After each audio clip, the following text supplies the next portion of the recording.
Muy buenas, hoy vamos a meternos de lleno a desglosar algunos de los conceptos más importantes del derecho civil, pero ojo, no hay que verlos como palabras sueltas en un diccionario. Pensemos en ellos como las piezas de un mecano, las herramientas fundamentales con las que se construye el día a día de la abogacía.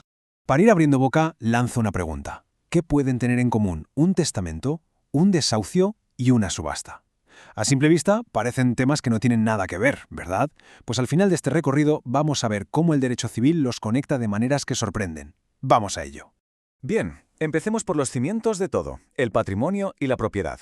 Aquí vamos a explorar la base de lo que una persona posee y, sobre todo, las diferentes maneras en las que se puede ser titular de esos bienes. Empezamos con una figura súper habitual, la copropiedad inmobiliaria.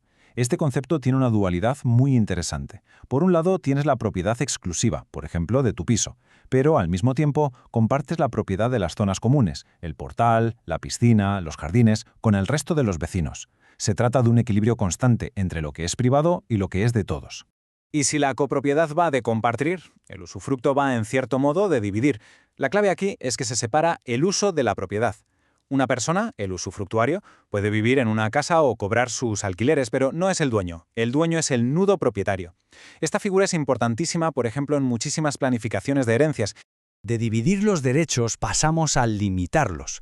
La servidumbre no es más que una carga que soporta una finca para beneficiar a otra.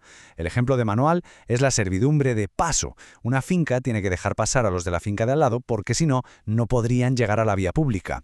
Es básicamente la ley garantizando que todas las propiedades sean funcionales. Vale, pero ¿qué pasa si se vulnera el derecho de propiedad y alguien pierde la posesión de lo que es suyo? Pues para eso está la acción de reivindicación. Es la herramienta estrella que tiene el propietario que no posee algo contra la persona que lo posee pero no es el propietario. Aquí lo fundamental es poder demostrar que eres el dueño, para que el juez ordene que te lo devuelvan.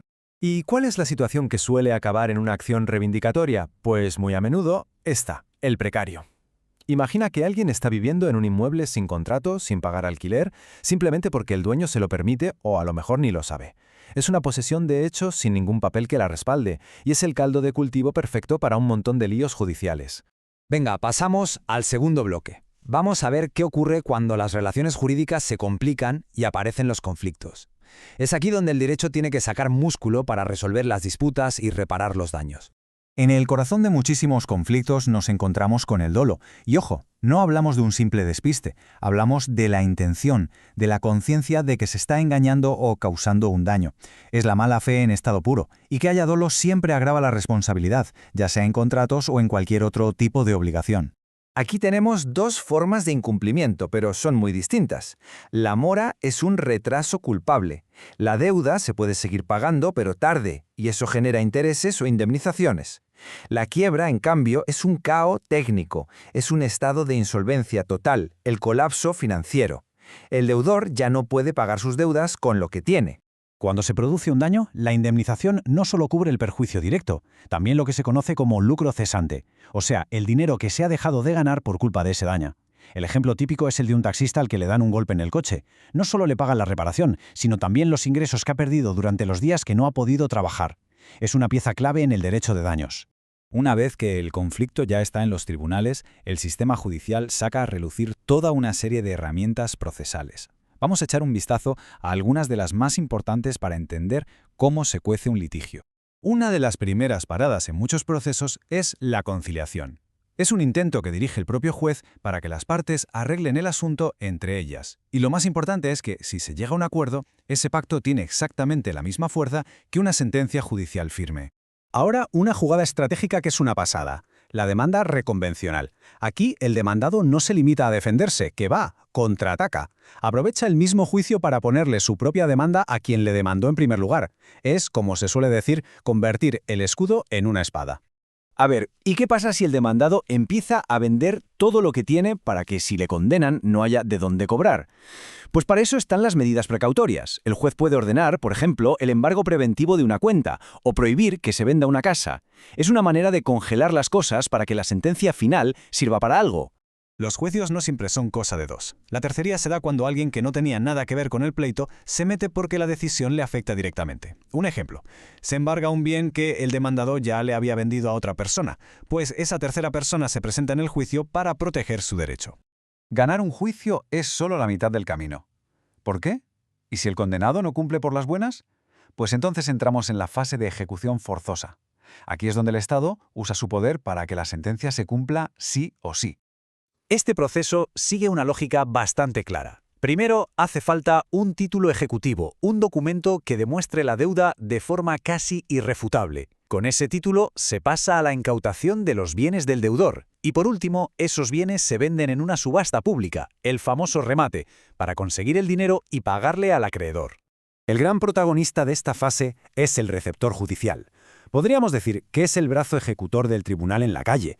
Es la persona que va a la casa del deudor a notificar, a embargarle los bienes o directamente a ejecutar un desahucio. Su trabajo es clave para que las sentencias pasen del papel a la realidad. Y aquí tenemos una de sus actuaciones más potentes, el lanzamiento. Es el nombre técnico que se le da al desahucio, al desalojo forzoso de una propiedad. Suele ser el resultado de un juicio de alquiler por no pagar o al final de un proceso de ejecución hipotecaria. Es la materialización definitiva del derecho del propietario. Y para ir terminando, vamos a tocar un área esencial del derecho civil. ¿Qué pasa con el patrimonio de una persona cuando fallece? Entramos en el terreno de la sucesión y la herencia. Después de un fallecimiento, los herederos no pueden, sin más, repartirse los bienes. Primero, necesitan la posesión efectiva.